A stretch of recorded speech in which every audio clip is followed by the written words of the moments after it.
ನಮಸ್ಕಾರ. ಇವತ್ತು ನಾವೆಲ್ಲರೂ ಮಾಧ್ಯಮ ಸ್ನೇಹಿತರು ಒಂದ್ ಕಡೆ ಸೇರಿದೀವಿ. ಏನ್ ವಿಶೇಷ ಅಂದ್ರೆ ಇವತ್ತು international tea day. International tea ಡೇನ ಸೆಲೆಬ್ರೇಟ್ ಮಾಡ್ತಾ ಇದೀವಿ. ನಮ್ ಜೊತೆಗೆ ಹಿರಿಯ ಮಾಧ್ಯಮದವರಾದಂತ ಸುಧೀಂದ್ರ ರಾವ್ ಅವರಿದ್ದಾರೆ, ರವಿಶಂಕರ್ ಭಟ್ ಅವರಿದ್ದಾರೆ, ನಾನು ಹನುಮೇಶ್ ಯಾವಾಗಲ್ ಇದ್ದೀನಿ.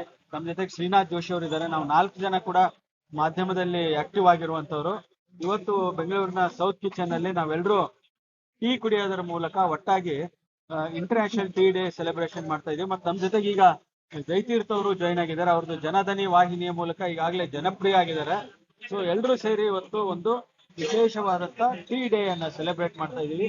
ನಮಗೆ ಟೀ ಅನ್ನೋದೇ ಒಂದು ಟಾನಿಕ್.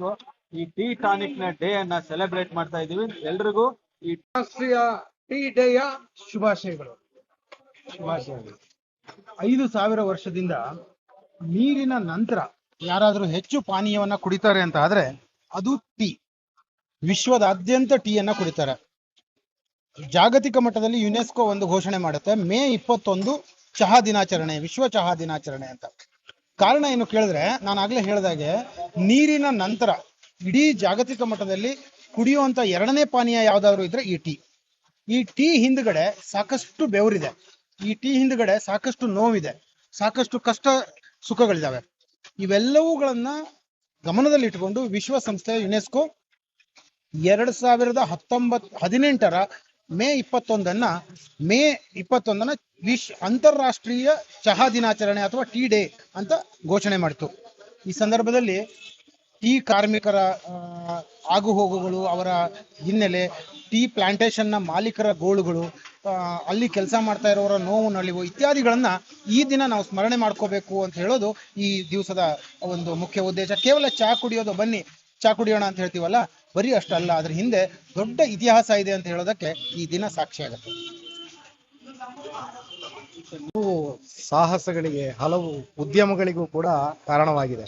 ಒಂದರ್ಧ ಚಹಾ ಕುಡಿಯುವ ಹೊತ್ತಿಗೆ ಒಂದು 4-5 ಜನ ಸಮಾನ ಮನಸ್ಕರು ಸೇರ್ಕೊಂಡ್ರೆ ಅಲ್ಲೊಂದು ಹೊಸ ವಿಚಾರಗಳು ಹುಟ್ಟುತ್ತೆ, ಹೊಸ ಸಂಸ್ಥೆಗಳು ಹುಟ್ಟುತ್ತೆ, ಹೊಸ ಹೊಸ ಸಾಹಸಗಳಿಗೆ ಕಾರಣ ಆಗತ್ತೆ.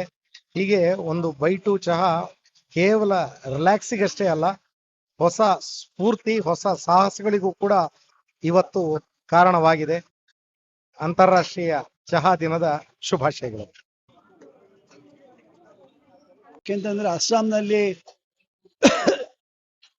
ಚುನಾವಣೆಗೆ ಮುಂಚೆ ನಿಮ್ಮ ನೆಚ್ಚಿನ ಪ್ರಧಾನಿ ಶ್ರೀಯುತ ಮೋದಿಯವರು ಅಲ್ಲಿ ಹೋಗಿ ಚಹಾ ತೋಟದಲ್ಲಿ ಚಹಾ ಎಲೆಗಳನ್ನ ಬಿಡಿಸಿ ಚಹಾ ಉದ್ದಿಮೆಯನ್ನು ಬೆಂಬಲಿಸಬೇಕು ಅಂತ ಹೇಳಿದ್ರು. ಸೊ ಅವ್ರ ಅನುಯಾಯಿಗಳಾಗಿ ನಾವು ಅದನ್ನು ಬೆಂಬಲಿಸ್ಲಿಕ್ಕೋಸ್ಕರವಾಗಾದರೂ ಆವಾಗೀಗ ಚಹಾ ಕುಡಿತಾ ಇದ್ದೀವಿ. ನಿಜವಾಗ್ಲೂ ನಮ್ಮ ಆತ್ಮೀಯರು ರವಿಶಂಕರ್ ಬೆಟ್ಟಂಪಾಡಿ ಅವರು ಹೇಳಿದಾಗೆ ಈ ಚಹಾ ಬಂಧನವನ್ನ ಬಹಳ ಬೆಸೆಯುತ್ತೆ. ಬಿಸ್ನೆಸ್ ಇರ್ಬೋದು, ಸ್ನೇಹಿತರಿರ್ಬೋದು, ರಿಲೇಶನ್ಶಿಪ್ ಇರ್ಬೋದು, ನೆಂಟರು ಇಷ್ಟರು ಇರ್ಬೋದು, ಎಲ್ಲರೂ ಸಹ ಈ ಚಹಾಗೆ ಮೋಡಿಗೆ ಒಳಗಾಗ್ತಾರೆ. ಈ ಚಹಾ ದಿನಾನ ನಾವು ಆಚರಣೆ ಮಾಡೋಣ. ಇವತ್ತಿಗೆ ಸರಿಯಾಗಿ 30 ದಿವಸಕ್ಕೆ ಜೂನ್ 21ಕ್ಕೆ ಯೋಗ ದಿನಾಚರಣೆ ಬರುತ್ತೆ. ಅವತ್ತು ಚಹಾ ಕುಡಿದು ಅದನ್ನು ಆಚರಣೆ ಮಾಡೋಣ. ನಾನು ವಿಶೇಷವಾಗಿ ಒಟ್ಟಿಗೆ ಸೇರ್ತೀವಿ ಅಂತಂದ್ರೆ ಇಲ್ಲಿ ಟೀ ಮಾಡ್ತಾರೆ ಅಂತ, ಟೀ ಮಾಡ್ತಾರಲ್ಲ ಒಲೆ ಮುಂದೆ ನಿಂತು ಬಿಸಿಯಾದ ಜಾಗದಲ್ಲಿ, ಅವರಿಗೂ ಒಂದು ಶುಭಾಶಯನ ಹೇಳ್ತಾ ಅವರಿಗೂ ಒಳ್ಳೇದಾಗ್ಲಿ ಅಂತ ಈ ಸಂದರ್ಭದಲ್ಲಿ ಹೇಳೋದು ನಮ್ಮ ಕರ್ತವ್ಯ ಆಗತ್ತೆ. ಅಂತಾರಾಷ್ಟ್ರೀಯ ಟೀ ಡೇಯ ಶುಭಾಶಯಗಳು.